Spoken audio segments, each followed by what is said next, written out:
rumours that had been speaking to them. He's very good friends with Flavio Briatore, so you wonder. That obviously Steve Nielsen's now been put in place there, but nothing's ever set in stone in this sport. That's one thing you do learn from being involved in it as long as we have. But I'm interested in what you're saying there about the war with the Verstappen camp, in particular Jos. As you mentioned, it really did come to the surface in Bahrain after the allegations that he denied. But it has been. What's the end game? What's the end game? Do they want a team that they have full control of? They control who's in power. Do they want to run it themselves? I'm sort of slightly perplexed as to what the end game is here. He's got a contract till the end of 2028, but if it's not the fastest car, are the Verstappen's actually going to want to stay there after the end of 2026? It strikes me as an interesting one that's going to be answered, isn't it, in the fullness of time, Karun? Absolutely. I think there's a big question underneath that question you just asked, Simon, which is obviously Christian has led them into this decision to become an engine manufacturer.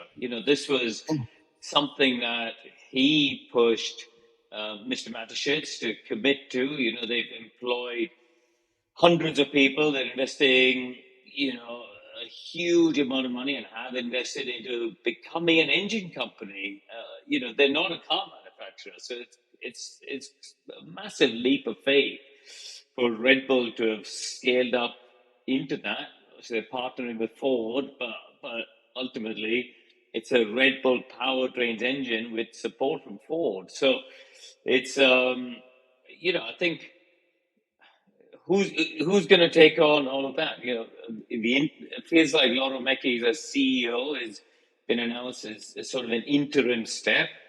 But there's a big change coming within Red Bull to become a full in-house operation like Ferrari and Mercedes. Really, that there's only going to be three of them as a full in-house, everything under a single roof. So I don't know what the end game is. You're absolutely right, because if the engine isn't good, then Max is going to be off anyway. He's going to be on the phone to Lawrence Stroll and Ferrari and Toto and all this stuff anyway. So I think it's a very valid question.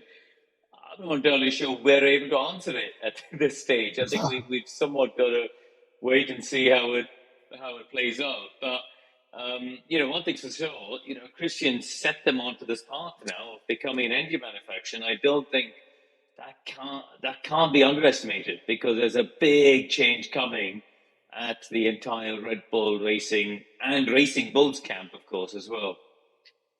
I think 2027 is really interesting, isn't it? Because, if we're saying that the best guess, and we should stress that, is that by doing this, by getting rid of Christian, Oliver Mintzlaff and Red Bull have bought themselves Max Verstappen services for 2026, for next year. If the best guess is that, something that Christian said to me on Friday after the team boss's press conference now comes back into my mind, where I said to him, are people, and by that I meant the Verstappen camp, guilty sometimes of worrying about something in Formula One that they don't know is definitely going to happen? And do they just need to see what happens and then make a decision? And he latched onto that immediately. He was like, yes, absolutely. The people need to see. There is no guarantee that the Mercedes is going to be the best place to be next year. We don't know that. We don't know that our engine, he didn't say this, but he's paraphrasing. We didn't know that we're going to be struggling with our engine. There's nothing to say that which car is going to be good in 2026. And then he said, so I think what people need to do is to see what happens next year, and then they can decide for 2027. And then I thought, well, hang on, hasn't Max got a contract till the end of 28?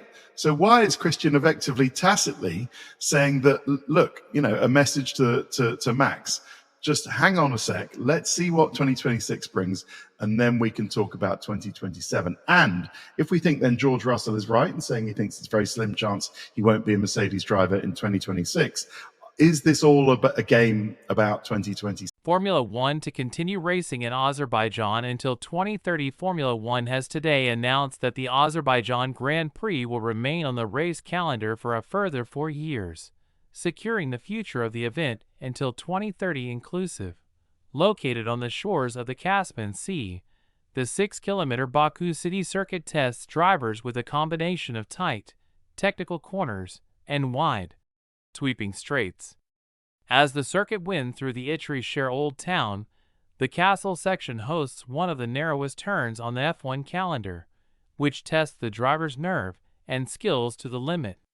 The circuit debuted on the Formula One calendar in 2016 as the European Grand Prix, before becoming a permanent fixture on the calendar in 2017 as the Azerbaijan Grand Prix. In 2024, the race weekend welcomed fans from over 70 countries and delivered strong viewership figures, with a global TV audience of more than 66 million. With 7 different winners across 8 editions, the Azerbaijan Grand Prix has become one of the most open contests on the calendar. Mexican Sergio Perez is the only driver to have won twice in Baku, while 3 of the current grid have claimed victory once: Lewis Hamilton, Max Verstappen, and Oscar Piastri, with the Australian taking the checkered flag last year following a dramatic battle with Ferrari's Charles Leclerc. Stefano Domenicali, president and CEO of Formula One, said, "There's an incredible energy to the city of Baku, and since our first Grand Prix here in 2016, Formula One has consistently received a warm and enthusiastic welcome from the people of Azerbaijan. The circuit is unique, with technical sections and long straights that run through the stunning shoreline and historic Old Town, delivering an eventful and entertaining race every year. This renewal reflects the strong trust and commitment between Formula One, the Azerbaijani government, and the promoter, and paves the way for an exciting future in the country. I would like to thank President Ilham Aliyev and Minister Gayabov for their continued investment and commitment to evolving the event, Anur Alakbarov, and the Azerbaijan Automobile Federation for championing Formula One in the country, and the team at Baku City Circuit for their year-round efforts in delivering an exceptional experience for our fans, drivers, and teams." Dr. Farid Gayabov, Minister of Youth and Sports of the Republic of Azerbaijan, said, "The extension of our partnership with Formula One reflects the vision and direction of Azerbaijan's leadership, ensuring that our country continues to stand as a global hub for major sporting events while leaving a lasting legacy of inspiration for future generations through the power of sport." Over the years, the Azerbaijan Grand Prix has grown into one of the most anticipated races on the F1 calendar, showcasing not only thrilling on-track action, but also the beauty, energy, and hospitality of our capital. This extension reaffirms our commitment to hosting world-class events and further strengthens Azerbaijan's position on the international stage. Together, we will continue to present Baku as a vibrant, world-class sporting destination, welcoming fans from across the globe to experience both the excitement of Formula One and the unique spirit of our city and country.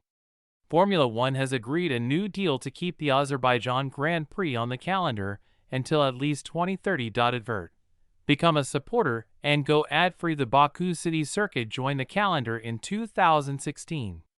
The race's contract was last extended in 2023. Formula One originally gave the race the title European Grand Prix when it first appeared on the calendar. It switched to the Azerbaijan Grand Prix title the following year. The event has taken place every year since then, except in 2020, when F1 did not travel to Azerbaijan due to the COVID-19